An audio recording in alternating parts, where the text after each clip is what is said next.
Bonjour mesdames et messieurs, je suis tout à fait ravi de vous retrouver dans cette nouvelle édition, dans votre émission presque semi-hebdomadaire, Autour du monde édition Afrique. Comme vous savez, pendant cette édition, notamment de mercredi, on essaye de vous présenter presque les grands événements qui ont, ou plutôt presque les grands efforts qui ont été déployés de la part de l'Égypte et sur la scène africaine dans plusieurs domaines, partant de la politique, passant par l'économie jusqu'au domaine des échanges culturels. Justement, nous avons, durant les derniers jours, observé beaucoup d'efforts qui sont déployés par l'État égyptien, notamment par le président égyptien Fattah al-Sisi. Cette fois-ci, je dois vous proposer, ou même nous devons commencer à vous proposer les messages qui ont été lancés par le président Fattah al-Sisi durant les réunions d'Afrixbank qui se sont tenues ici en Égypte dans la nouvelle capitale administrative. Bien sûr, dans la deuxième partie de cette édition, je dois vous présenter un autre dossier très important. Il s'agit du Forum d'Assouan et au cours duquel Monsieur le Président Abdel Fattah al-Sisi a également lancé plusieurs messages, bien sûr à côté de son ministre des Affaires étrangères, M. Sameh Shoukry. Mais justement, nous devons donc vous présenter ce reportage de Marwa Arafa et Chérif Boussela en ce qui concerne l'Afrixbank. Depuis son arrivée au pouvoir en 2014, le président Abdel Fattah al-Sisi a affiché un intérêt particulier pour le continent africain. Il a toujours déclaré dans les différentes instances internationales que la complémentarité de l'Afrique est la locomotive de ce continent qui a longtemps souffert de l'injustice coloniale et de l'exploitation de ses ressources naturelles. En 2019, lorsque l'Égypte a pris en charge la présidence de l'Union africaine, elle a œuvré durant cette période pour réaliser les intérêts du continent noir. Un intérêt qui a pris la forme d'innombrables initiatives. Récemment, durant la crise de la pandémie de coronavirus, l'Égypte, par le biais de son président, a rappelé au monde entier le droit des peuples africains à une part équitable des vaccins antivirus. La semaine dernière, le chef de l'État a mis encore une fois l'accent sur le droit des peuples africains au développement lors du coup d'envoi des réunions annuelles d'Afreximbank. L'Afrique a le plus haut taux de croissance démographique et le plus grand nombre de jeunes par rapport aux autres continents, a-t-il rappelé, tout en se demandant comment peut-on réaliser le rêve de ces jeunes si nous sommes toujours incapables de relier les pays du continent via des routes, des chemins de fer ou des lignes aériennes? Chaque pays a besoin de plus de 150 milliards de livres égyptiennes, soit environ 30 milliards de dollars pour transformer 1 million de fédentaires cultivables, a noté le président. Le problème est non pas la présence de ressources naturelles, mais il faut qu'il y ait un financement nécessaire pour mettre en place une infrastructure réalisant le développement requis en Afrique, a-t-il fait remarquer. Et le chef d'État de mettre en relief l'importance de la sécurité et de la stabilité pour assurer le coût des crédits du fait que le secteur privé et les étrangers refusent d'investir dans le pays qui souffre d'instabilité et de manque de sécurité. Instaurer la sécurité et la stabilité est d'une grande importance pour établir les bases de tout changement approprié dans le continent africain, a-t-il fait remarquer.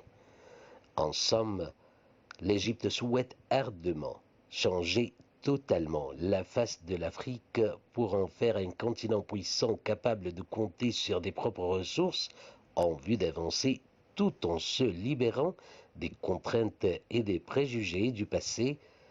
Fort de ces ressources, le continent africain peut réaliser un véritable élan sur la voie du développement et du changement. Donc, comme vous avez trouvé, manque d'infrastructures, manque de sécurité, ce sont toujours des obstacles devant le changement de la face de notre continent africain.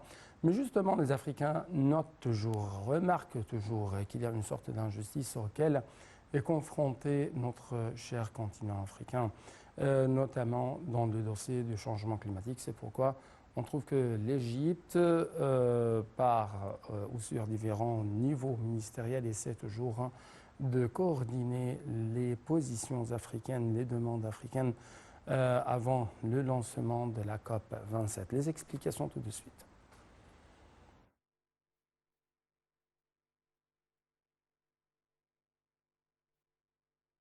L'Égypte, qui présidera la conférence des parties à la Convention cadre des Nations Unies sur les changements climatiques COP27, tient à coordonner la position africaine en accueillant une réunion des ministres africains des Finances, de l'Économie et de l'Environnement en septembre prochain, afin de parvenir à une vision continentale unifiée que l'Égypte adoptera lors de la conférence sur le climat de Sharm el-Sheikh, notamment en ce qui concerne les questions liées au financement et au climat.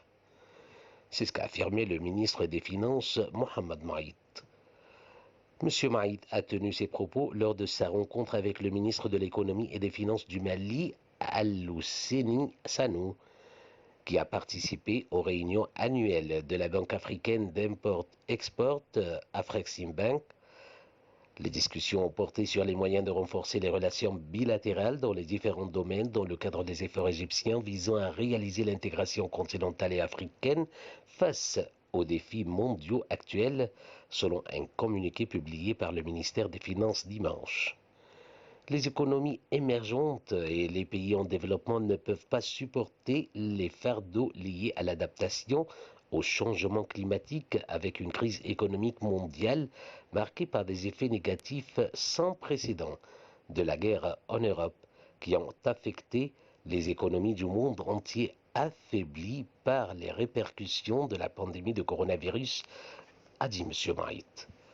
L'Égypte adoptera des initiatives et des idées qui seront proposées aux ministres africains lors de leur réunion en Égypte en septembre prochain, d'une manière qui contribue à aider les pays africains à répondre de manière positive et résiliente aux défis climatiques en facilitant les opportunités de financement qui soutiennent la transition vers une économie verte, a-t-il signalé. Le ministre des Finances a passé en revue l'expérience égyptienne en matière. En fait, chers téléspectateurs, nous trouvons que l'Égypte essaie toujours de faciliter, de coordonner de plus en plus les relations commerciales entre notre cher continent africain et la région arabe. C'est pourquoi, encore une fois, on trouve que l'Égypte essaye de faire une sorte de coordination entre le Liban et l'Afrique du Sud. La preuve en est, ce sont des entretiens qui sont tenus à Genève par notre ministre, Dr Nevin Gemer, la ministre du Commerce et de l'Industrie. Les explications tout de suite. La ministre du Commerce et de l'Industrie, Dr Nevin Gemer, s'est entretenue séparément avec le ministre sud-africain du Commerce, de l'Industrie et de la Concurrence, Ibrahim Patel, et le ministre libanais de l'Économie, Amin Salem, de la promotion du commerce intra-régional et des investissements conjoints en marge de la 12e conférence ministérielle de l'Organisation mondiale du commerce OMC à Genève. Dr Gemer a passé en revue lors de sa rencontre avec le ministre sud-africain les relations commerciales, économiques et d'investissement entre les deux pays et les moyens de renforcer la coopération bilatérale au niveau bilatéral et régional, selon le communiqué publié par le ministère du Commerce et de l'Industrie. Pour sa part, M. Patel a affirmé l'attachement de son pays à renforcer les relations économiques avec l'Égypte, d'autant plus que les économies des deux pays comptent parmi les économies les plus importantes en Afrique, soulignant que la réalisation de l'intégration entre les deux parties représente une étape importante vers le renforcement de la coopération continentale, en particulier à la lumière de l'adhésion de l'Égypte et de l'Afrique du Sud à l'accord de libre-échange continental africain, ZLECA. Lors de l'entretien avec le ministre libanais de l'économie, Amin Salem, Dr Gemer a évoqué les moyens de développer les relations économiques entre l'Égypte et le Liban et la promotion du commerce entre les deux pays dans la période à venir. Elle a affirmé le souci de l'Égypte de fournir tout le soutien à la partie libanaise, rappelant la position de soutien de l'Égypte à la candidature du Liban à l'adhésion à l'OMC. Pour sa part, le ministre libanais a souligné l'attachement de son pays à étendre la coopération dans les différents domaines, soulignant l'aspiration du gouvernement libanais à augmenter les échanges commerciaux, en particulier les produits alimentaires et les récoltes agricoles, vu que le Liban importe 90% de ses besoins.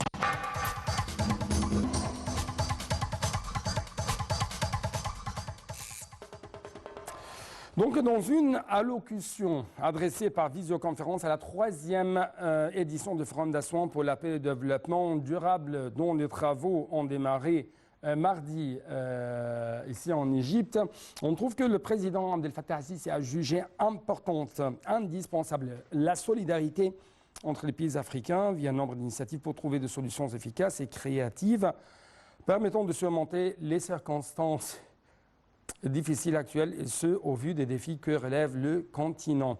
D'autre part, on trouve que le président a estimé indispensable de poursuivre la mise en œuvre des dites initiatives via des mécanismes efficaces et des objectifs ambitieux réalisant les aspirations des peuples africains. Donc, beaucoup d'autres messages lancés par le président et même le ministre égyptien des Affaires étrangères, M. Samah Choukri, durant cette réunion africaine de haut niveau.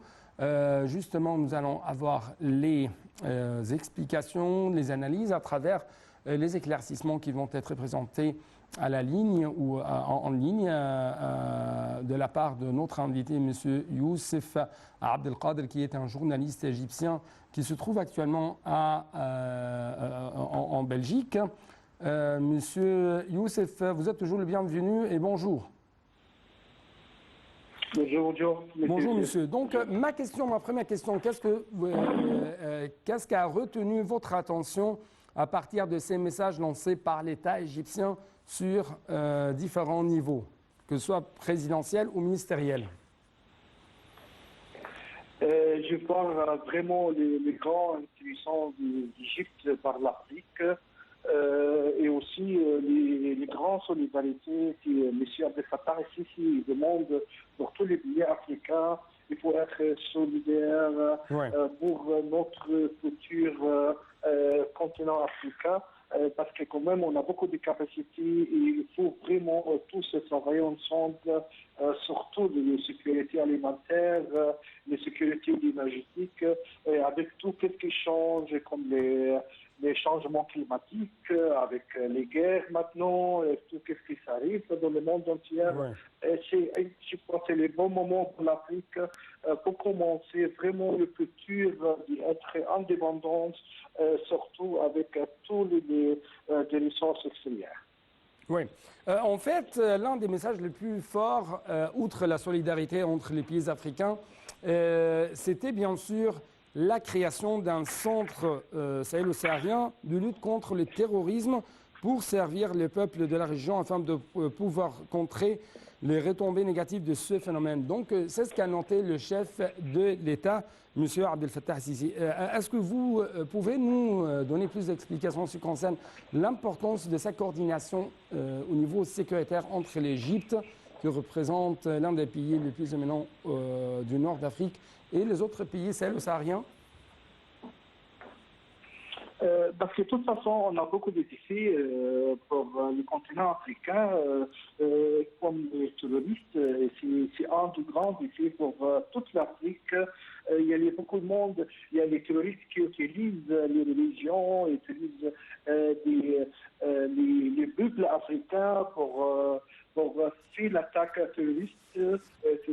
Et alors, normalement, avec un centre comme ça, comme M. Fattah al-Sisi l'a créé, comme on a entendu hier, ça va aider beaucoup tous les pays africains pour savoir comment on peut éduquer, comment on peut gérer contre le terrorisme, contre pour voir tout ce que les gens utilisent maintenant avec le peuple africain. Bien sûr, si les peuples restent toujours en besoin de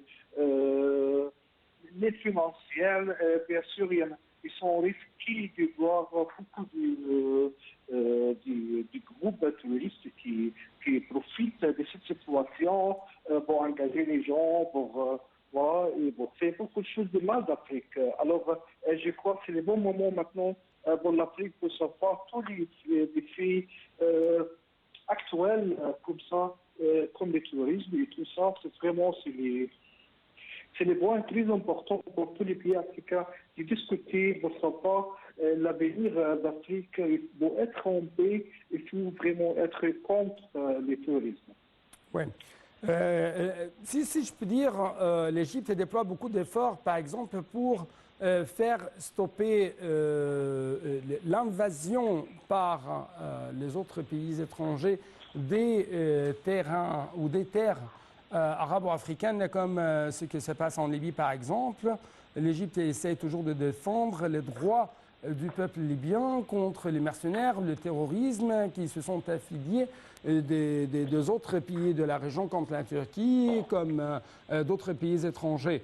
Donc, c'est la preuve, on est sur le terrain. Mais j'aimerais bien écouter votre commentaire à propos de ce point, mais j'ai d'autres points à vous proposer. Le président a souligné le lancement par l'Égypte du Centre de l'Union africaine pour la reconstruction, le développement post-conflit pour jouer un rôle efficace en matière d'élaboration de programmes d'activité afin de soutenir les pays sortant des conflits, d'y instaurer stabilité, sécurité, développement et d'y éviter le retour à nouveau au conflit. Donc, ma question porte ici, à quel point vous trouvez que l'Égypte n'essaye seulement de lutter contre l'insécurité, l'instabilité, contre le terrorisme, mais aussi essaye de présenter d'autres aides pour arriver au développement afin de contrer ou même éliminer tous les éléments qui mènent au retour au conflit, qui mènent au retour du terrorisme.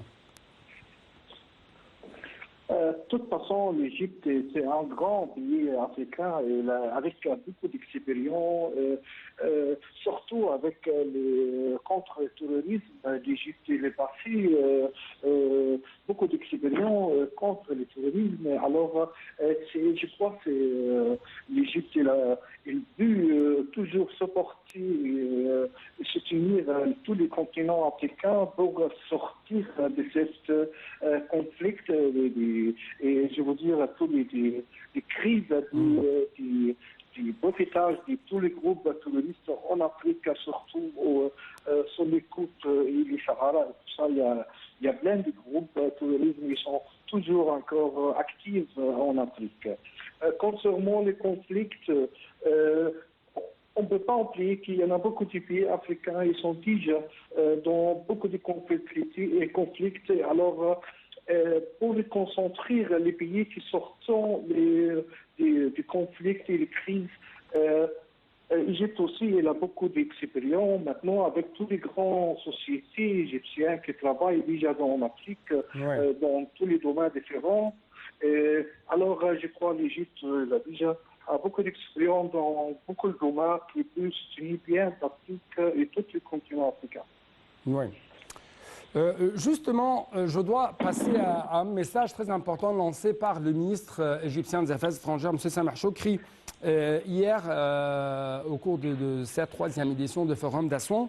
Il a affirmé que les grands défis que relève le continent africain, que ce soit ceux liés à la pandémie de coronavirus, et le développement lié à la crise ukrainienne, la crise alimentaire, les prix de l'énergie, les matières premières et les chaînes d'approvisionnement avaient tous imposé de grandes pressions sur l'Afrique, en plus des défis relatifs au changement climatique. Donc, il s'avère que notre continent africain récolte les fruits épineux qui se sont bien sûr semés par les grandes puissances, que ce soit régionales ou ex-coloniales ou ainsi de suite, où ces conflits entre les titans, entre les grands éléphants, en fin de compte, les pays africains, les citoyens africains ne récoltent que les fruits épineux, encore une fois.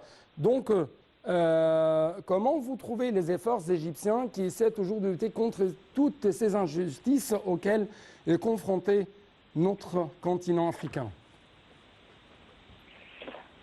Oui, c'est vrai, c'est les temps qui jouent un grand rôle maintenant pour tous les problèmes et les conflits mondiaux. On voit la guerre de Russie au Ukraine et avec les crises alimentaires, surtout pour l'Afrique.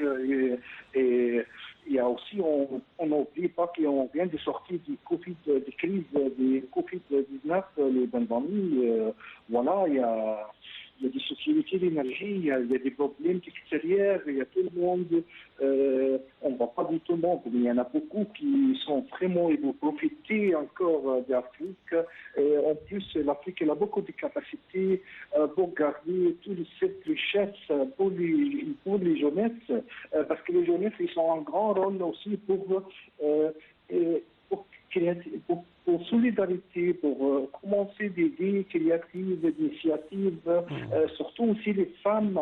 Les femmes, il y a un grand rôle en Afrique. Et tout ça, vraiment, il faut être solidaire pour sauver l'Afrique. Et surtout, avec tout ce qu'on arrive maintenant avec les crises. Monsieur Youssef Abdelkader, permettez-moi de vous interrompre parce que je n'ai plus de temps pour vous donner un peu plus d'espace pour parler de ces messages, mais permettez-moi de vous remercier infiniment pour de tels éclaircissements et pour votre intervention à partir de Belgique à travers la ligne de l'Inter international. Merci beaucoup, Monsieur Youssef Abdelkader. Donc, c'était tout pour cette édition. Merci pour votre attention, chers téléspectateurs.